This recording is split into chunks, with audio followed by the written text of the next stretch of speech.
Historical Jesus, Part 13, the Olivet Discourse.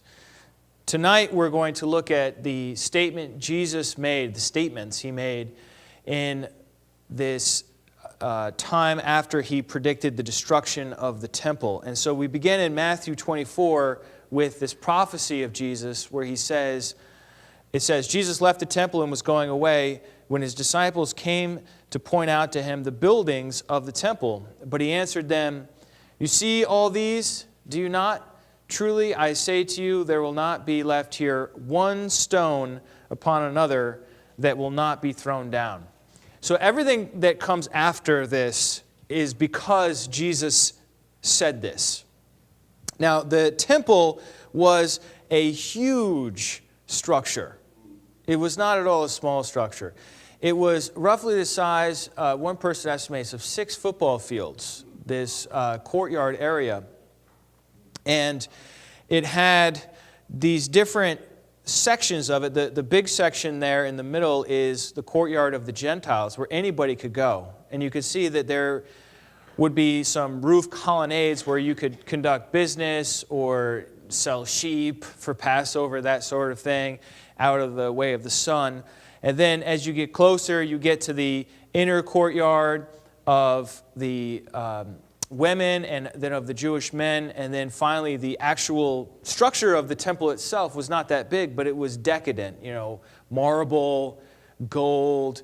They say that you couldn't even look at the temple in the brightness of the day because it would just blind your eyes. It was just the sun gleaming off the pure gold on top of the temple and the marble. It was just gorgeous.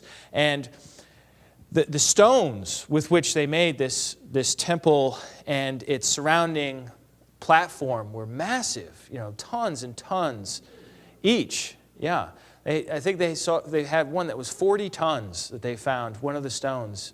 Even modern equipment would really struggle to move. And when they made the temple, they put the stones together so well, without mortar, that you couldn't even put a piece of paper between them. That's how finely done they were. So this is what Jesus is saying is going to be destroyed and not one stone left upon another. I mean, that's a flamboyant statement. I mean, it's like saying the White House is going to be destroyed. I mean, it would really rock their world. It would really get their attention, even more than that, because it's not just a national symbol. It's a religious symbol. It symbolizes the presence of God. And not only that, it's the worship center. It's how you worship God. You're not allowed to offer sacrifices other places. So Jesus saying the temple is going to be destroyed really got his disciples' attention and caused them to ask some questions. And what they asked him was, they came to him privately. We know from, I'm reading from Matthew 24 primarily, but we know from Mark that this was 4 of his disciples, Peter, James, Andrew, and John. And they came to him and asked him privately, saying, "Tell us, when will these things be, and what will be the sign of your coming and of the end of the age?" So that's the question that they have. It's kind of a multiple part question, right? Like, when will these things be? When it says these things, we're talking about the destruction of the temple. That's what Jesus had just said. The temple is going to be destroyed. And then they also ask, what is the sign of your coming, right? And they also have that going along with the end of the age. So in the disciples' mind, Jesus says, hey, this temple is going to be destroyed. They're just like, all right, so when's that going to happen? When is the sign of your coming? And when's the sign of the end of the age? All is one sentence. And this is probably why I struggled so much wrestling with Matthew 24, because of how everything is lumped in together. So there are different theories about this. And a lot of people who study this say that what ended up happening was this got fulfilled 40 years after Christ. In the year AD 70, the temple, the Romans destroyed the temple. They burned it with fire, and they knocked the stones apart from each other and really decimated it. And, so a lot of scholars are going to look at that, and they're going to say, well, that's the fulfillment of Jesus. Jesus is predicting what happened in the year 70. And then others they say, well, close but not quite. What Jesus is actually talking about is a future temple yet to be built. And when that temple is built, then these prophecies will be fulfilled. And then a third option could be that somehow Jesus is encompassing both of these scenarios in what he's saying. And so in your notes, I've included different statements by people explaining what things meant if you go with one or other of those positions. And I'm going to leave it to you to some degree to figure that out on your own. But I'll offer some comments as we go forward. I don't want to miss out the main significant points Jesus made in my effort to figure out the timing of everything. Do you understand what I'm saying? So I don't want to miss the trees for the forest or the forest for the trees. Yeah, the forest for the trees. Anyhow, verse 4, Jesus answered them. So this is Jesus' answer to the question, hey, when is this all going to happen? See that no one leads you astray, for many will come in my name saying, I am the Christ, and they will lead many astray. And you will hear of wars and rumors of wars. See that you are not alarmed, for this must take place, but the end is not yet. For nation will rise against nation, and kingdom against kingdom, and there will be famines and earthquakes in various places. All these are but the beginning of birth pangs. And so what we have here is everything that's not a sign. They had asked him, let me go back here. They had asked him, what will be the sign of your coming? Right? They're asking for a sign. How do we know when you're coming? He says, well, there are going to be people that are going to say, I'm the Christ. Don't listen to those people. And there are going to be earthquakes. That's not the end. There's going to be wars and rumors of wars. And in another one of the Gospels, he adds in pestilence, right? And he says, look, these things are going to happen.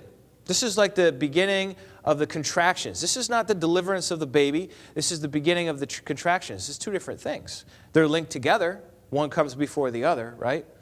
But these are non-signs, is what I call them. And then we get into verse 9 where he talks about persecution.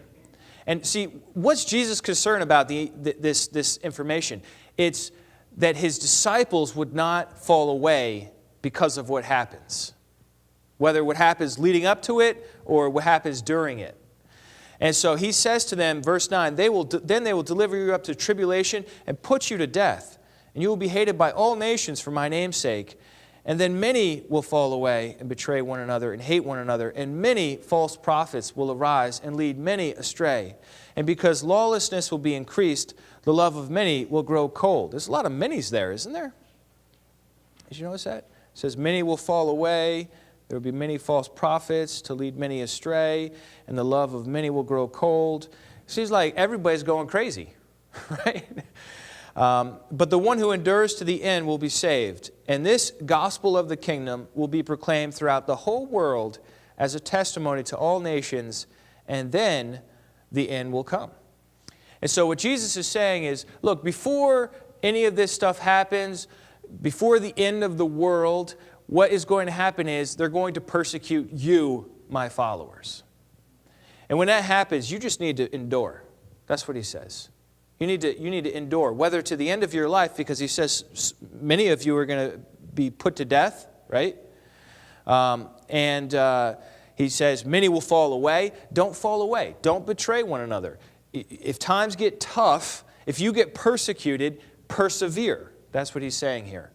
And then he says, this is interesting too, where he says, this gospel of the kingdom has to be preached to all nations as a testimony, and then the end will come. So I guess that gives us motivation to go do something, huh? Yeah, that's the missionary verse right there, Matthew 24:14. Good for the refrigerator, if you ask me. And then it gets interesting.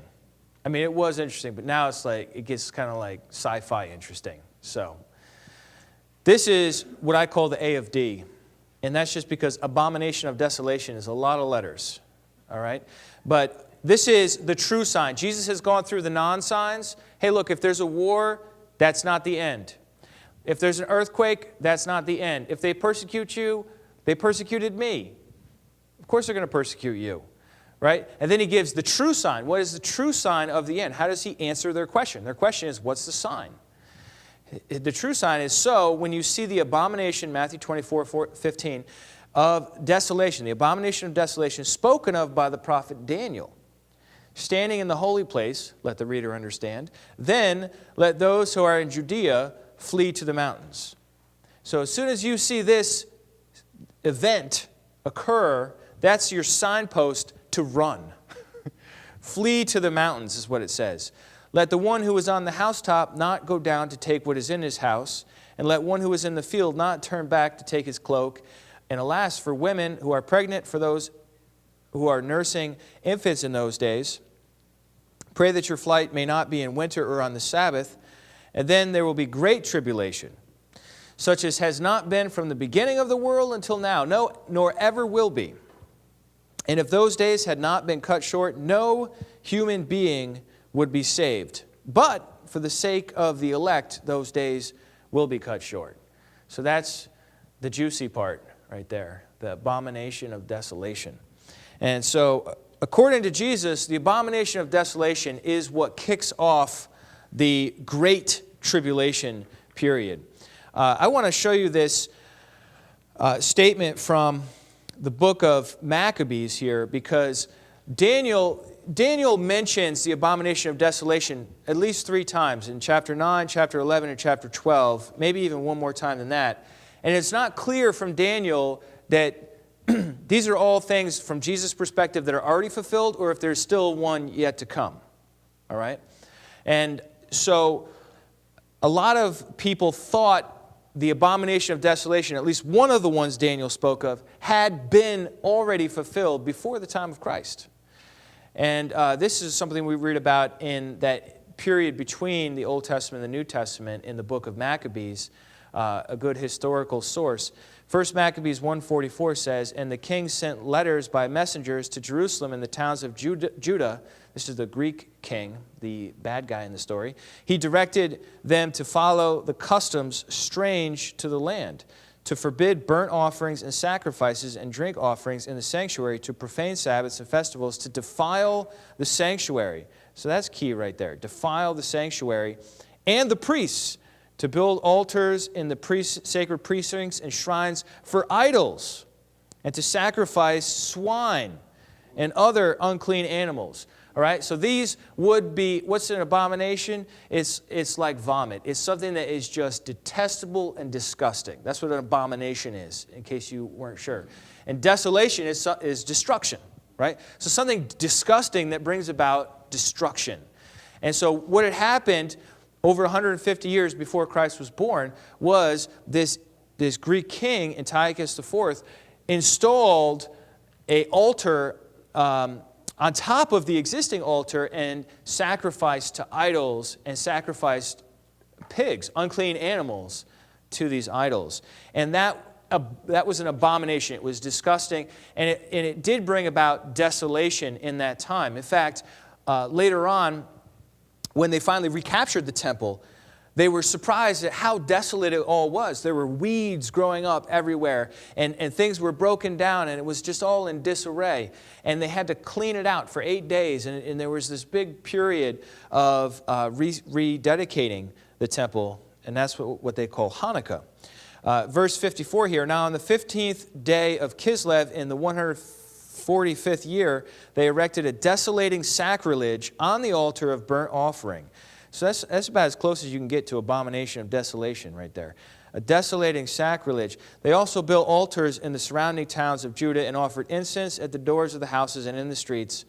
And then 59, "On the 25th day of the month, they offered sacrifice on the altar that was on top of the altar of burnt offering." And so this was a terrible thing that had happened before. But Jesus is talking about this over 160 years later. Almost 200 years later, Jesus is saying, when you see the abomination of desolation spoken of by Daniel, then run away. So, however much this might have been a fulfillment to some aspects, Jesus is still looking for something future from his point of view. Okay?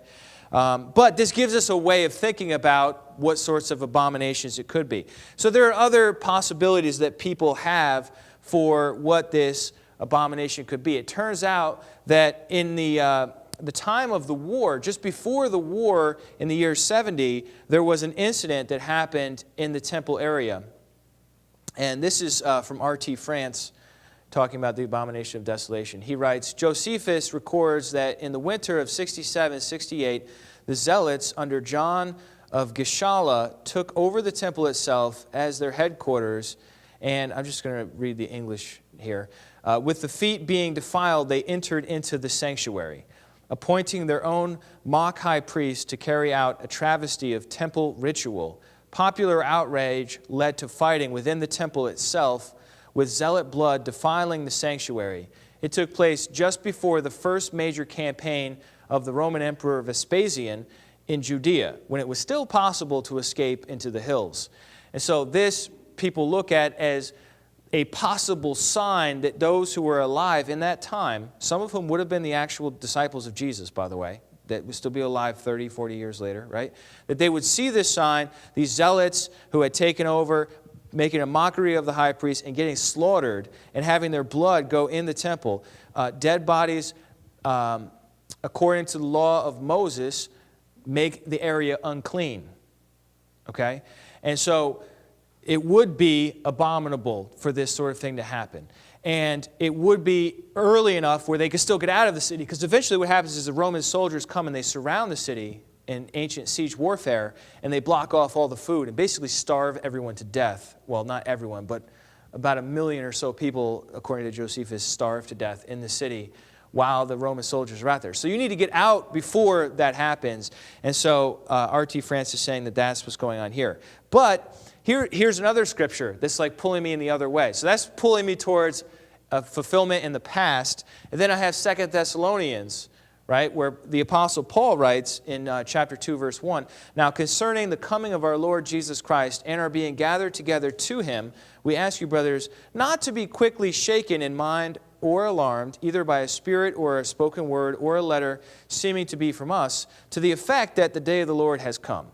Let no one deceive you in any way, for that day will not come unless the rebellion comes first, and the man of lawlessness is revealed, the son of destruction, who opposes and exalts himself against every so-called God or worship of God, so that," and this is the part I want to focus on, "he takes his seat in the temple of God, proclaiming himself to be God." Now that would be an abomination in the temple area if somebody went in there and claimed that they were God, right? And then he goes on in verse 8, "And then the lawless one will be revealed, whom the Lord Jesus will kill with the breath of his mouth and bring to nothing by the appearance of his coming." So that when this occurs, all right, when this one goes into the temple and claims to be God, that's when Jesus comes back to kill that person. All right? So there's no historical record of Jesus coming back visibly or invisibly to kill the person who took the temple. The person who took the temple, it turns out, is a man named Titus. And Titus later went on to become the Roman emperor himself. So he did not perish in the plundering and destruction of the temple at all. And so far as we know, he also did not claim to be a god in the temple area. So this is pushing me towards a future fulfillment rather than a past fulfillment. But I want to hold it in tension for you just for a little while longer, if you can bear with me. All right, then we get back to what Jesus says here, right? He says, look, if you see this happen, run away. It's going to be nasty. You don't want it to be the Sabbath. The gates of the city would be locked on the Sabbath. You wouldn't be able to get out. People would notice that you're leaving on the Sabbath because you're not supposed to walk that far on the Sabbath, these sorts of things. And, if you're pregnant, it's going to be more difficult to run away, obviously, than if you're not pregnant. And the winter makes it more difficult as well. So these are all things that you don't want to have happen. And that's when this great tribulation begins. Now, we move on to verse 23 here, where then he says, "Then if anyone says to you, 'Look, here is the Christ,' or 'There he is,' do not believe it. For false Christs and false prophets will arise and perform great signs and wonders, so as to lead astray, if possible, even the elect." Yeah, he said that. He said that was going to happen. And you know what? That has happened throughout history.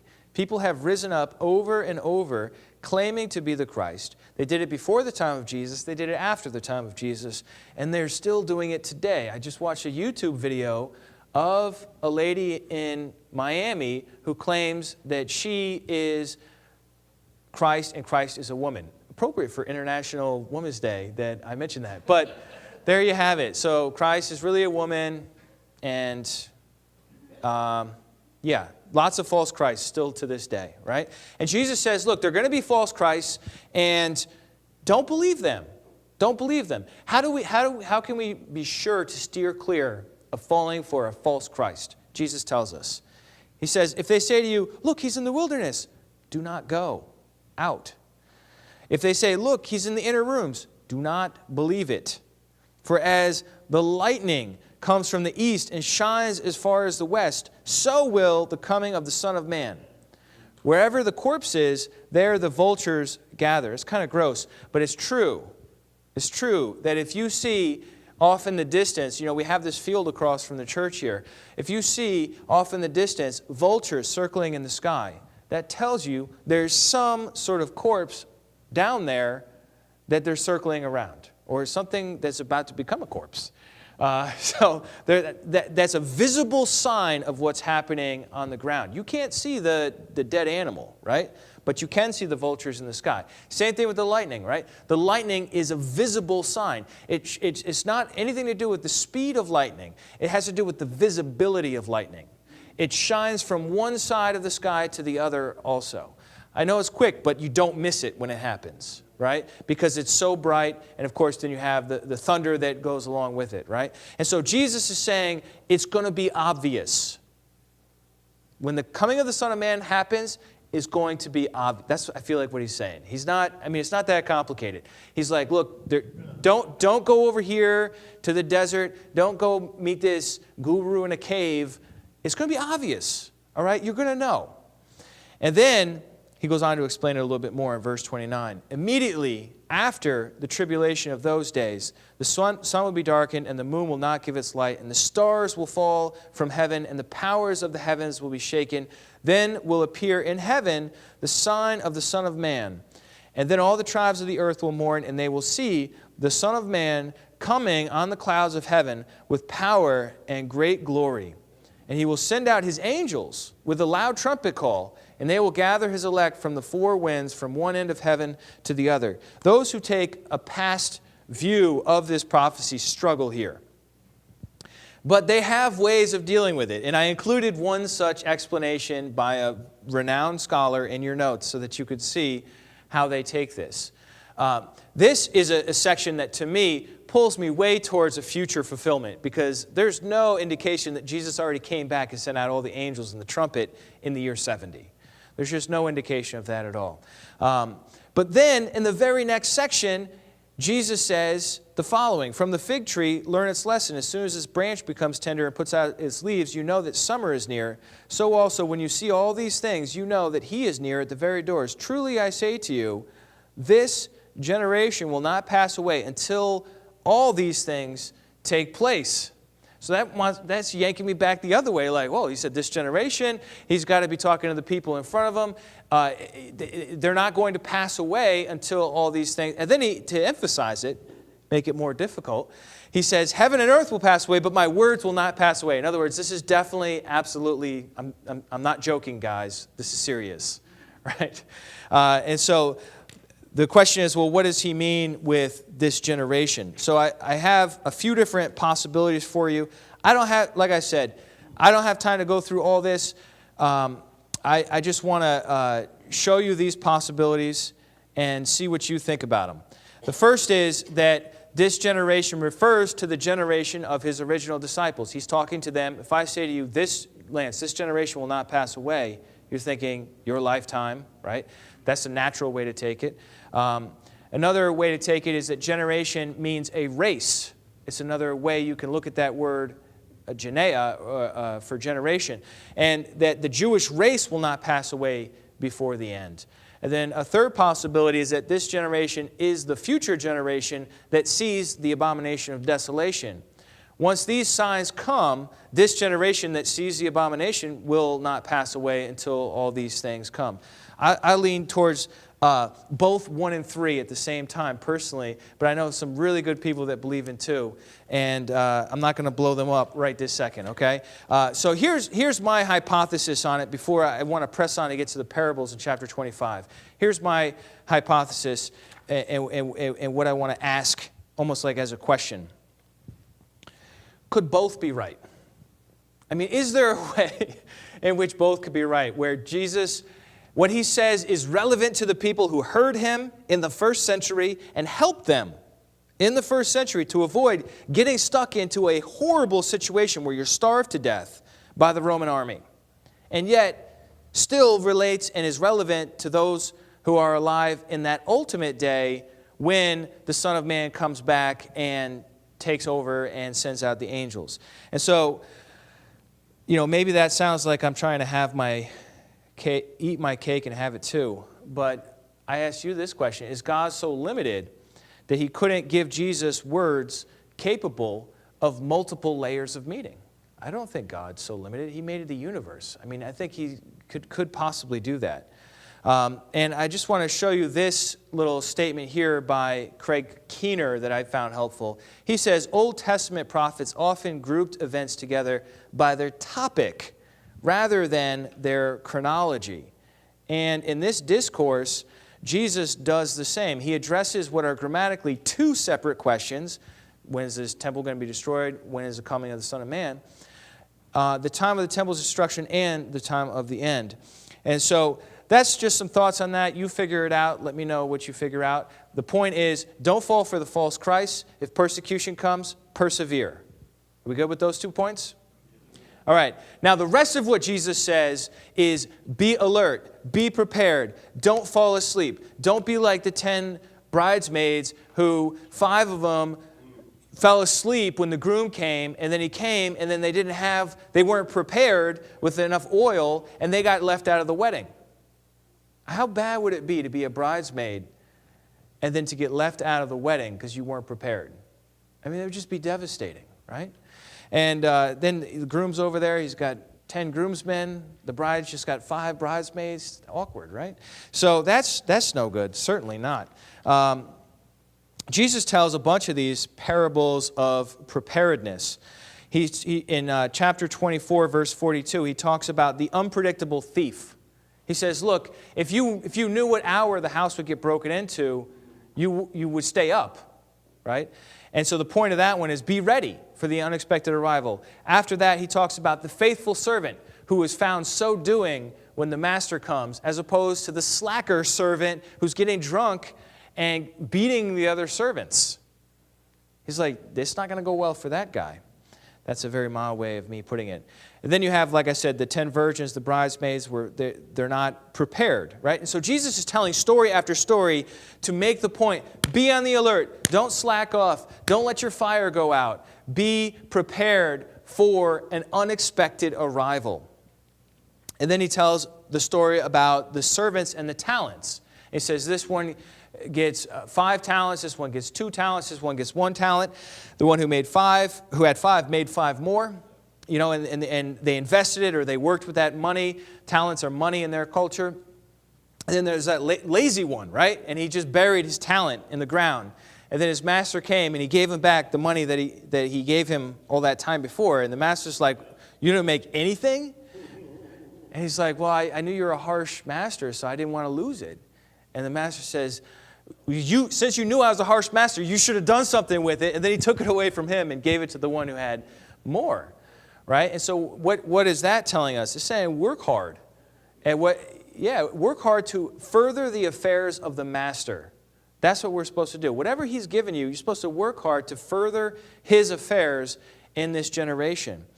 And then lastly, the sheep and the goats. And this is where I want to linger for a moment, because I feel like this one gets short shrift a lot of times, and at the same time, it's the most critical of the different parables he tells here at the end. And so, look, if when I went through this, it seemed like a whirlwind, read Matthew 24 and 25 on your own, slow it down. You have the notes there, you can work it through and meditate on it and think about it. But I don't want to miss this point. It's a huge point, because what Jesus tells is this story about sheep and the goats, and you can see from the picture they look alike. Right? The sheep and the goats, you can't necessarily tell that easily a sheep from a goat. Like if you know what you're doing, you can. But you have to get a little close so you can see the difference, right? And so there's all these people, and they're the sheep and the goats. And Jesus says that on the last day, here, let me just go to it so I don't mess it up, quoting from memory here. When the Son of Man comes in his glory and all the angels with him, then he will sit on his glorious throne. Before him will be gathered all the nations, and he will separate people one from another as shepherd separates the sheep from the goats. He will place the sheep on his right, but the goats on the left. Then the king will say to those on his right, "Come, you are blessed of my Father, inherit the kingdom prepared for you from the foundation of the world. For I was hungry, and you gave me food. I was thirsty, and you gave me drink. I was a stranger, and you welcomed me in. I was naked, and you clothed me. I was sick, and you visited me. I was in prison, you came to me." Then the righteous will answer him, saying, "Lord, when did we see you hungry and feed you, or thirsty and give you drink? And when did we see you a stranger and welcome you in, or naked and clothe you? And then when did we see you sick or in prison and visit you?" And the king will answer them, "Truly I say as you did it," let me hit this right here, "to one of the least of these, my brothers, you did it to me." Right? And that's a key point there. Jesus takes it personally how we treat those in need. Does that make sense? He takes it personally. In other words, he says, "You fed me." And they said, "We didn't feed you, Jesus. We fed this hungry person over here." And Jesus says, "When you did it to that hungry person, you did it to me." So that's what it means to take something personally. And then he goes on the flip side with the goats, and he says, "I was hungry and you didn't feed me." And the goats, what do they say to him? "When did we see you hungry, Jesus?" "Jesus, if we saw you hungry, we would have given you food." And he says, "Well, when you didn't do it to one of these, you didn't do it to me."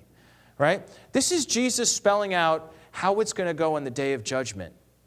Are we just going to ignore that? You know what I mean? Like, this is a big deal.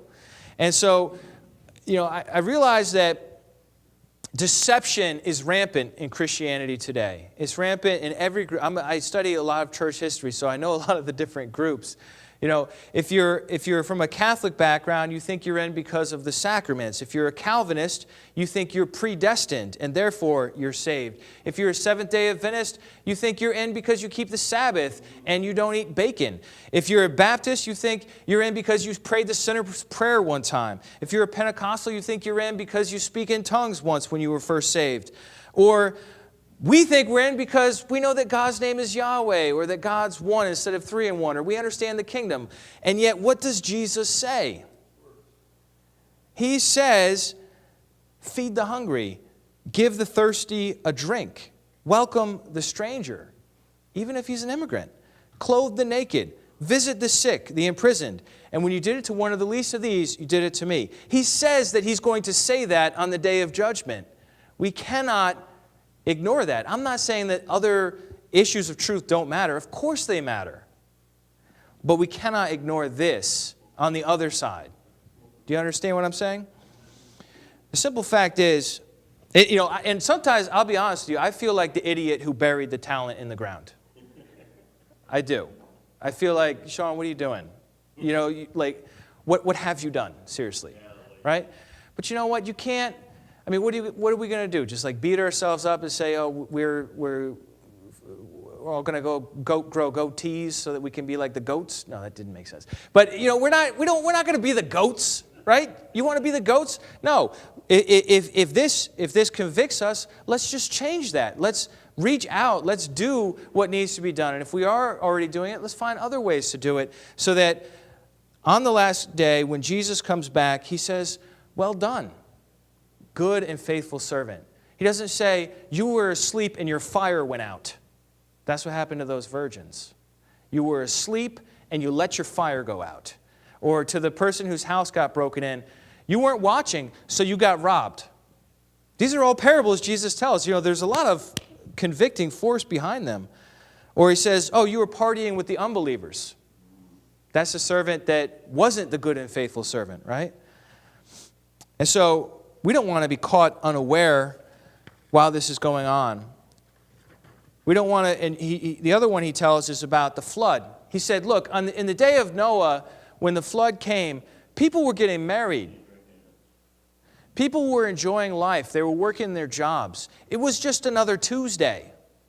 Well, I don't know if it was a Tuesday, and then the flood came and destroyed them. So it's going to be unexpected. So the point is, live for God today. Each day, you wake up and you live for God. We do well to take this to heart. It's so easy to get caught into questions of interpretation and chronology and miss our Lord's earnest practical warnings. I think it's fine to study this stuff, obviously. But at the same time, I don't want to be so focused on what he said, what he didn't say, and what the different views are that I miss out on the naked person that needs clothes next door to me. You know what I mean? So I think we need to do both. All right? So that's enough for now. Let's take a break and we'll come back and look at the Last Supper.